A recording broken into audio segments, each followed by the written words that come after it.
د هند او اسټرالیا ترمنځ په روانو لوبو کې هند په خپله دویمه پړۍ کې تر ټولو کمې منډې وکړې. د هند ټوله لوبډله په 36 منډو وسوځېده، چې تر دې مخکې د هند لوبډلې د ټېسټ په یوه پړۍ کې کله هم دومره کمې منډې نه وې کړې.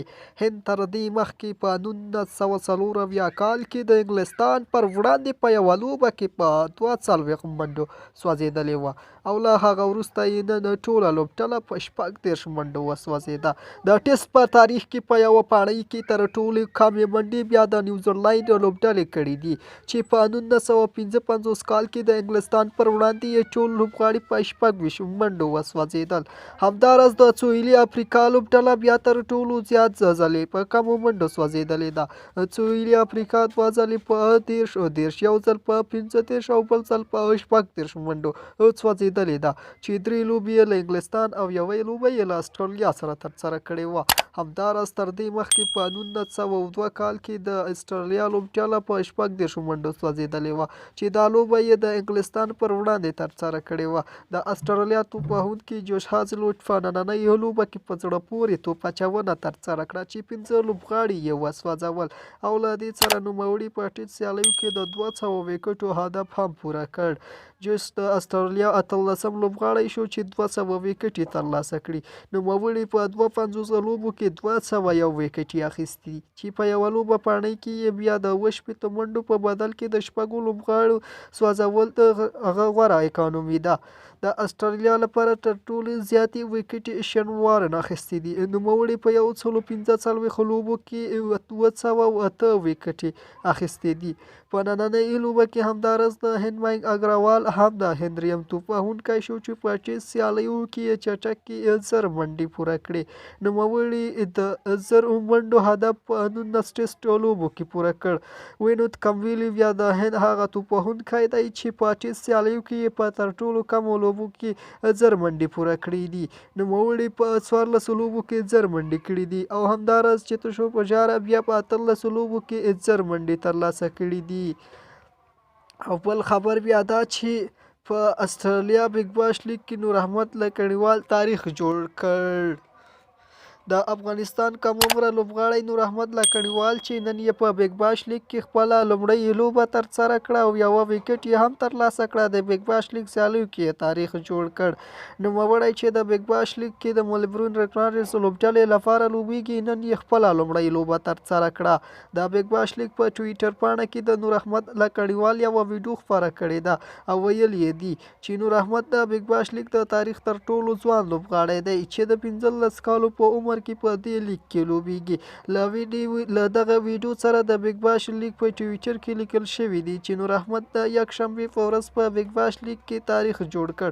د هوبرټ لوبډلې توپ وهونکي بن میک ډرمټ چې په نننۍ لوبه کې یې ښه توپ وهنه ترسره کړه او د لوبې غوره لوبغاړي جایزه یې ترلاسه کړه، د نور احمد په اړه یې وویل چې هغه په پیل کې اسانه ښکارېده، خو د هغه په اړه چې ما څومره فکر کاوه تر هغې یو څه وخت هغه زیاته کړه. نوموړي په نننۍ لوبه کې ډېره ښه توپ اچونه وکړه. دا یادولو وړ ده چې په هوبرټ هورنیکس په وړاندې نور احمد 4 اوورونه ترسره کړل چې 27 منډې یې ورکړې، او د یادې لوبډلې لوبډلمشر پیټر هینډریکس یې وسوځاوه. خو په دغه لوبه کې د ملبورن رینجرز لوبډلې ماتې وخوړه او د هوبرټ هورنیکس لوبډلې د 6 ویکټو په توپیر بریا خپله کړه.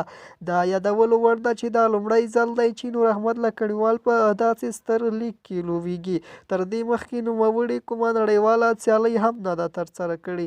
هغه په کاراباین پریمیر لیګ کې هم اخیستل شوی و، خو د کرونا له امله یې ویزې په وخت ورنه کړل شوې، او نوموړی په CPL سیالیو کې ګډون ونه شو کولی. همدغه راز بل خبر بیا کریم جنت وایي زموږ ټوله کورنۍ کرکټران دي. د افغانستان کرکټ ملي لوبډلې آلراونډر کریم جنت وایي چې زموږ ټوله کورنۍ کرکټران دي. د کریم جنت په ګډون 3 وروڼه او خوریی یې په کرکټ کې اوس لوبه کوي. کریم جنت د شمشاد خصوصي ټلویزیون سره په خپله مرکه کې وویل چې له ماشوموالي نه یې له کرکټ سره مینه درلوده او د درس ویلو ترڅنګ به یې د ټینس لوبه هم کوله، چې ورځ تر بلې یې له کرکټ سره شوق زیاتېده. د دې پوښتنې په ځواب کې چې د دې وروڼه د پرته کور کې نور کرکټران هم لري که نه. هغه وویل چې موږ خانداني کرکټران یو. زموږ یو شمېر ورور هم لوبغاړي تیر شوي دي چې هغه په انګلستان کې لوبې کوي.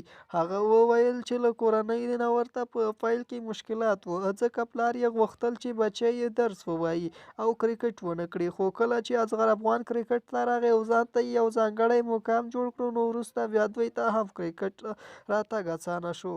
هغه وویل چې اصغر افغان ورسره د کرکټ په اړه خپلې مشورې شریکوي او دا د هغه د مشورو او تجربو برکت دی چې نن دې مقام ته را رسېدلی دی.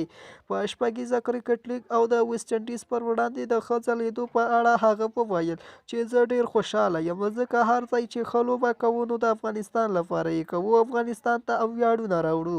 د دې پوښتنې په ځواب کې چې خلک وایي کریم جنت د اصغر افغان په واسطه کرکټ ته راغلی دی، هغه وویل چې یو کس به ستاسې واسطه تر څو وکړي. کله چې یو لوبغاړی میدان ته کوز شي، بیا هلته واسطه کار نه کوي او هلته به لوبغاړی په خپله لوبه ترسره کوي. هغه همداراز زیاته کړه چې په میدان کې دننه بیا داسې نه شي کیدی چې یو څوک دې توپ وهونکي ته ووایي چې د فلاني توپ اچوونکي سره ګزاره وکړه، یا دې توپ اچوونکي ته ووایي چې فلاني توپ وهونکي ته لږ په ورو توپ اچونه وکړه. هغه د دې پوښتنې په ځواب کې چې کرکټ ته د شوق لپاره راغلی د وطنۍ مینې او که د پیسو لپاره راغلی دی، کریم جنت وویل چې تر هر څه مخکې د شوق خبره ده، ځکه له یو کار سره د شوق نه وي نو بیا نه کیږي. همداراز له هیواد سره د هر هیوادوال مینه لري، که هغه په کرکټ کې وي او که بل څه کار کوي. نوموړي زیاته کړه چې کرکټ بیا د یو داسې لوبه ده چې پیسې هم پکې شته، نو که یو څوک ښه لوبه کولی شي او وځلیږي نو د پیسو مشکل یې هم ډېر په اسانۍ حل کیږي. د نورو سپورټي خبرونو لپاره زموږ یوټیوب چینل درسره سبسکرایب کړئ.